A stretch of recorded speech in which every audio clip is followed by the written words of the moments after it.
تیسرا معجزہ کیا ہوگا؟ تیسرا معجزہ یہ ہوگا کہ ایک وقت آئے گا کہ صحابہ کرام نے یا رسول اللہ صلی اللہ علیہ وآلہ وسلم سے پوچھا کہ اے اللہ کے نبی، کیا ہم اللہ کو دیکھ سکیں گے؟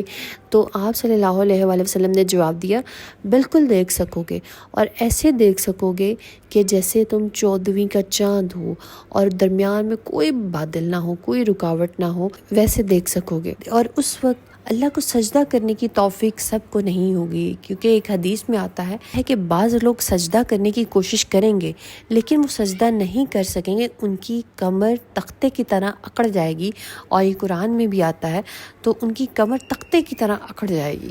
تو درود ابراہیمی اس وقت اپنی فضیلت شو کرے گا کہ درود ابراہیمی میں وہ تاثیر موجود ہے کہ جو آپ کے روح کی، آپ کے قلب کی صفائی کرتی ہے اور آپ کے وجود کو، آپ کے جسم کو نرم کرتی ہے۔ تو اس وقت بھی درود ابراہیمی آپ کا ساتھ نہیں چھوڑے گا، آپ کی پیٹھ کو نرم کر دے گا اور آپ کو توفیق دے گا کہ آپ اللہ سبحانہ وتعالیٰ کی ذات کو سامنے دیکھ کر سجدہ کر سکیں۔ چوتھا معجزہ یہ ہوگا، نامہ اعمال میں درود ابراہیمی کو فرشتوں نے سونے کے الفاظ سے لکھا ہوگا اور چاندی کے اوراق پر لکھا ہوگا۔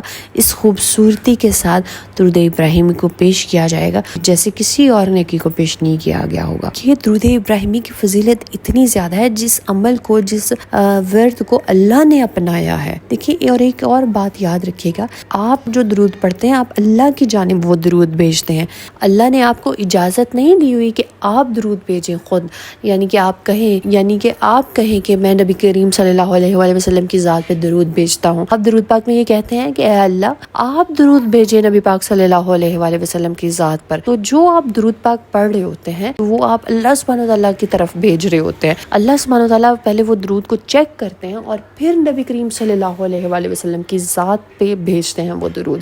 اب یہاں سے آپ نے اس چیز کا اندازہ لگانا ہے، اس درود کی اہمیت کا اندازہ لگانا ہے اور اس کو سوچ سمجھ کے پڑھنا ہے، کیونکہ اس کی چیکنگ ہوتی ہے اور پھر یہ قبول ہوتا ہے۔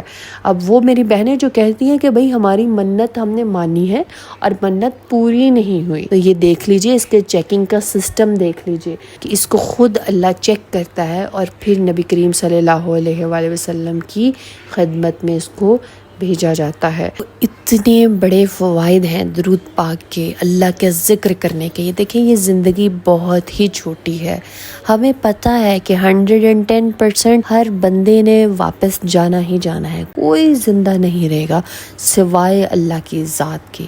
تو ہم کیوں نہ اس اللہ سے لو جوڑ لیں، اس اللہ سے لگاؤ بنا لیں، اس اللہ سے محبت کرنے لگیں، تاکہ ہم آخرت میں سکھ والی، چین والی، آسائشوں والی زندگی گزار سکیں، جس زندگی کی خواہش ہم اس دنیا میں کرتے ہیں، اس چھوٹی سی دنیا میں کرتے ہیں، اس چھوٹی سی زندگی میں کرتے ہیں۔ بہتر یہ ہے کہ اس چھوٹی سی زندگی میں آسائشیں حاصل کرنے کی بجائے ہم اس چھوٹی سی زندگی میں تھوڑی سی دیر کے لیے محنت کریں اور پھر آخرت کی لائف ٹائم گرانٹیڈ زندگی ہم گزاریں آسائشوں والی، جس میں ہمیں کوئی کام نہ کرنا پڑے گا، کوئی محنت نہیں کرنی پڑے گی۔ اس دنیا میں ایسی انویسٹمنٹ کر کے جائیں کہ جس کو ہم آخرت میں بیٹھ کے کھا سکیں۔ اس دنیا میں ہم کہتے ہیں نا کہ ایسی انویسٹمنٹ ہونی چاہیے، اس طرح کا پلان ہونا چاہیے کہ بھئی آپ گھر بیٹھے پیسے آئیں، گھر بیٹھے آپ کو سب کچھ ملے، آپ کو کہیں جانا نہ پڑے، آپ تا عمر کھاتے رہیں اس کو۔